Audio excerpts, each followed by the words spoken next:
Bon les gars, ok, j'avoue, j'ai peut-être pas eu l'épisode que j'attendais. C'était même pas l'épisode que je voulais. Néanmoins, je pense qu'on peut s'affirmer d'une chose. C'est un épisode qui mérite amplement de rentrer dans mon estime. Et franchement, je pèse mes mots.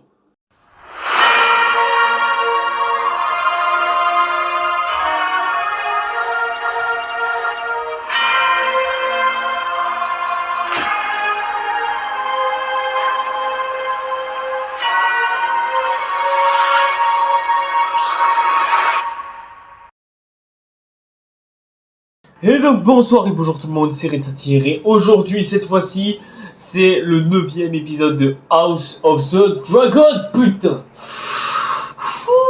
Cet épisode était juste absolument mais génial sur tous les termes en fait, il y a presque rien à dire à part quelques moments où j'ai senti quand même 2-3 petites longueurs.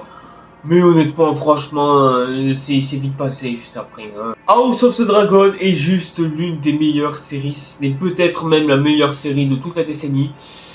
Et cet épisode nous le prouve incontestablement, ça nous le prouve. Hein. Bon, déjà, avant de rentrer dans les détails tout ça et vous dire pourquoi est-ce que je kiffe cette série ou quoi, déjà je dois vous expliquer quand même quelque chose, hein, puisque c'est bien de souligner aussi que l'épisode est arrivé 5 à 6 jours de retard qu'elle était censée arriver de base. Bah du coup déjà je vais vous expliquer. Déjà faut savoir que ouais, je travaille, je fais du boulot, tout ça, mais sauf que cette fois-là, j'étais obligé d'être en déplacement. Et le déplacement, il devait se faire hors de mon domicile, donc du coup, j'étais obligé de me retrouver autre part. Et du coup, je me suis retrouvé autre part, hein, forcément, dans un endroit où on n'avait ni OCS, ni moyen de regarder la série.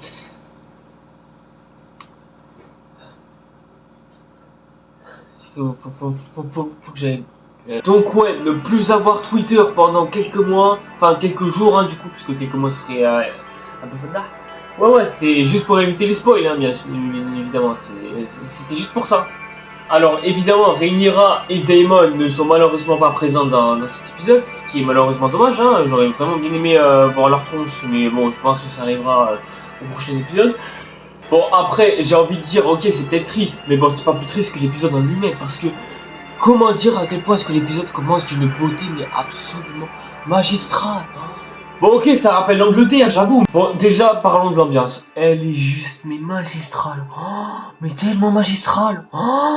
Déjà, après générique, on nous ouvre juste sur 2-3 plans fixes qui sont mais juste d'un calme et d'une beauté extrêmement bien amenée. Et en plus, la luminosité vient rajouter une couche. Bref.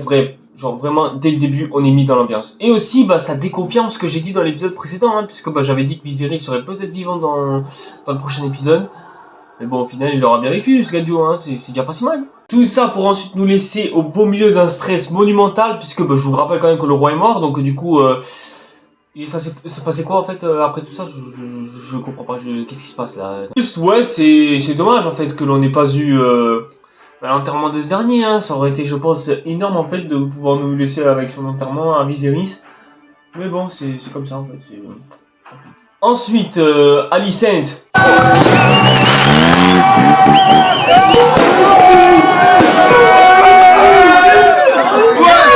Alicent, quant à elle, j'ai jamais vu une meuf non seulement aussi désemparée, mais aussi maîtrisée et calmée par la situation. Putain, c'est horrible, mais c'est incroyable, mais c'est... Je sais même... en fait, je passe par de multiples émotions, en fait, avec cette série, tellement c'est incroyable. À se demander si cette pauvre jeune femme, mais on la respecte, quoi, sérieux. Est-ce qu'elle s'est fait respecter, mais une seule fois pour le long de la série, sérieux, c'est incroyable. Contrairement à son autre pote, franchement, je trouve que là, franchement, elle s'est pas vraiment fait respecter. Et encore, est-ce qu'elle se fait respecter, mis à part quand elle prend la parole? Ouais, à force de trop parler, on sait même plus agir, hein, pour vous dire, hein, c'est fou. Ensuite, le Targaryen Boring. Les gars, je vais vraiment avoir du mal avec les noms, hein. Aidez-moi s'il vous plaît, aidez-moi. Le Boring de Targaryen, rien à dire, toujours bon dans son rôle, hein, clairement. Ouais, parce qu'il faut aussi qu'on parle de l'acting, il est excellent, il est magistral en fait, le casting est juste incroyable, mais l'acting, c'est extraordinaire les gars, je vous jure c'est extraordinaire, j'ai vraiment l'impression qu'on a affaire à des personnages, les discussions sont juste incroyables putain. Juste, envoyer un maximum de love quand même pour Alicent parce que... Ouais, juste que quelqu'un se masturbe devant elle, c'est un peu... Ouais, bon, ok, moi, enfin... Ouais, non, je vais rien dire, c'est bien, je vais rien dire. D'ailleurs, est-ce que ça fait juste partie d'une tradition ou est-ce que...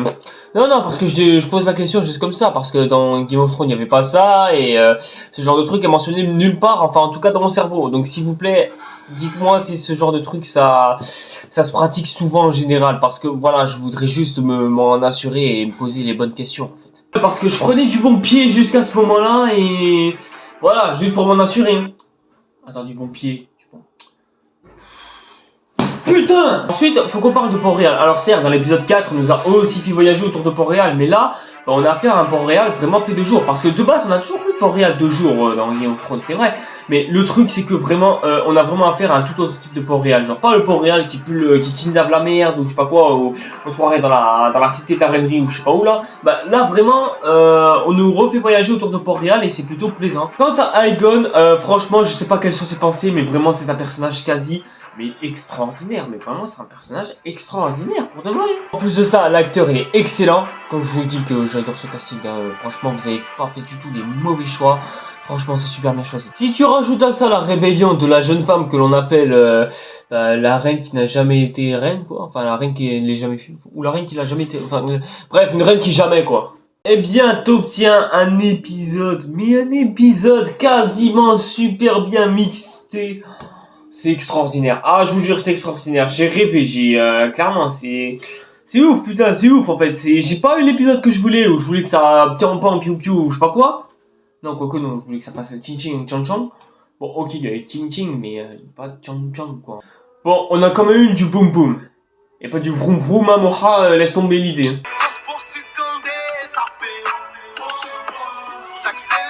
En fait, il n'y a pas de grands défauts mineurs, il y a même quasi presque pas grand chose à y dire. À part quelques longueurs sur le fait que ça traîne à la fois sur la recherche d'Aegon, ou encore à la fois sur, enfin bref, que ça traîne, ouais, sur le deuil de Viserys et la recherche d'Aegon, et voilà, en fait, c'est tout. Donc du coup, ce qui fait qu'on perd un petit peu du temps sur, ouais, sur certaines choses, et ce qui fait que du coup, ça rajoute énormément de longueur à l'épisode, ce qui n'est franchement pas nécessaire en fait. Et donc du coup, en fait, ça rajoute trop de la longueur. Donc. Mais globalement, l'épisode est juste sensationnel. C'est les seuls mots qui pourraient me venir à l'esprit. En bref, mis à part ce petit défaut mineur, il n'y a rien à dire. L'épisode est juste extraordinaire en fait. C'est aussi simple que ça. C'est un épisode extraordinaire et je pense que j'aurais pas mieux dit. C'est ouf franchement de dire ça, franchement c'est ouf. Et après, comme d'habitude, la fin donne envie, et elle donne vraiment envie de voir la suite. Et j'espère que là ça va péter, parce que là, vraiment il y en a besoin. Bon du coup, voilà, je pense qu'on a fait le tour de l'épisode, déjà. Donc du coup, je pense que j'imagine que la reine qui ne le fut jamais a certainement dû prévenir Rhaenyra et Daemon que leur père et frère sont désormais décédés. Ouais, bon, j'espère qu'en tout cas ça va chier, parce que là, vraiment en plus c'est... le 10e et le dernier épisode. Là, celui-là, j'en attends, mais énormément. Mais bon, je suis grandement confiant sur le dernier épisode, franchement. Là, je ne peux que avoir hâte. Là, franchement, je suis complètement chaud patate pour ce qui va arriver. En tout cas, merci de m'avoir suivi jusqu'au bout. Et ça fait plaisir d'avoir que du House of Dragon. Au moins, je ne me ferai pas chier avec une autre série en particulier que je pense que vous savez pas du tout de quoi est-ce que je parle. Normalement, la semaine prochaine, c'est obligé et c'est officiel. Il y aura le dernier épisode de House of Dragon qui aura sa vidéo, elle aussi, dès les 5 à 4 jours qui vont suivre. Normalement, c'est obligé. En tout cas, comme d'habitude, n'hésitez pas aussi à me suivre sur les réseaux sociaux, ça me fait toujours plaisir. Bon, allez, je vais me retrouver un petit peu Twitter après tout ça, ne vous inquiétez pas. Suivez-moi aussi sur ma chaîne, évidemment, abonnez-vous, bien évidemment, activez la petite cloche, bien sûr. Et n'hésitez pas aussi voilà, je pense qu'on a tout dit, donc du coup, bref. Merci d'avoir suivi cette vidéo, on se retrouve la semaine prochaine pour l'ultime épisode de la première saison de House of Dragon. Allez, c'était Retatir, ciao les gars. C'est trop sale, car fait trop de sale, c'est dommage, car j'ai